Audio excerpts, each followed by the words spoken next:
डाकू अंगुलीमाल और तथागत भगवान बुधवार बहुत पुरानी बात है। मगध राज्य में एक सोनापुर नाम का गांव था। उस गांव के लोग शाम होते ही अपने घरों में आ जाते थे और सुबह होने से पहले कोई भी घर से बाहर कदम भी नहीं रखता था। इसका कारण डाकू अंगुलीमाल था। डाकू अंगुलीमाल मगध के जंगलों की गुफा में रहता था। वह लोगों को लूटता था और जान से भी मार देता था।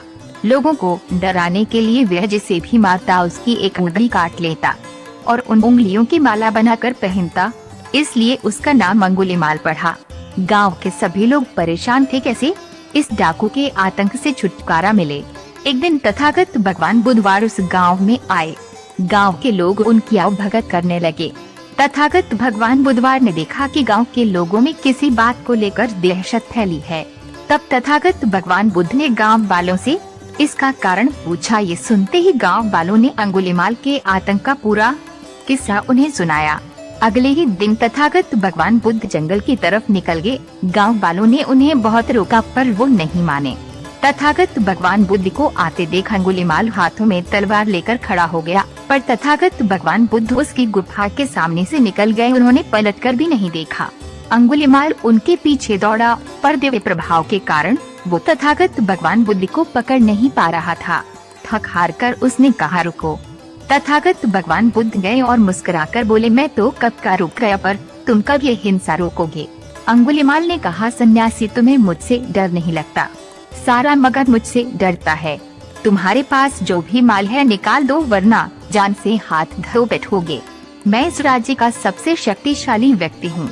तथागत भगवान बुद्ध जरा भी नहीं घबराए और बोले, मैं ये कैसे मान लूं कि तुम ही इस राज्य के सबसे शक्तिशाली इंसान हो। तुम्हें साबित करके दिखाना होगा।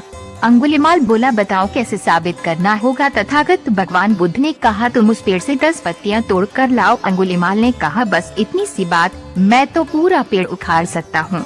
अंगुलीमाल ने 10 पत्तियां तोड़ कर ला दी। तथागत भगवान बुद्ध ने कहा, अब इन पत्तियों को वापस पेड़ पर जाकर लगा दो। अंगुलीमाल ने हैरान होकर कहा, टूटे हुए पत्ते कहीं वापस लगते हैं क्या? तो तथागत भगवान बुद्ध बोले, जब तुम इतनी छोटी सी चीज को वापस नहीं जोड़ सकते तो तुम सबसे शक्तिशाली कैसे हुए। यदि तुम किसी चीज को जोड़ नहीं सकते तो कम से कम उसे तोड़ो मत। यदि किसी को जीवन नहीं दे सकते तो उसे मृत्यु देने का भी तुम्हें कोई अधिकार नहीं है। ये सुनकर अंगुलीमाल को अपनी गलती का एहसास हो गया और वह तथागत भगवान बुधवार का शिष्य बन गया और उसी गांव में रहकर लोगों की सेवा करने लगा। आगे चलकर यही अंगुलीमाल बहुत बड़ा सन्यासी बना और अहिंसक के नाम से प्रसिद्ध हुआ।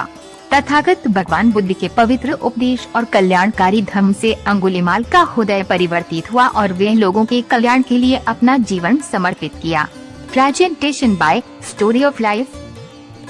सब्सक्राइब करने के बाद ना घंटी बजा देना, ताकि जब भी मैं कोई न्यू वीडियो अपलोड करूं तो तुम्हारे फोन की घंटी भी बजे।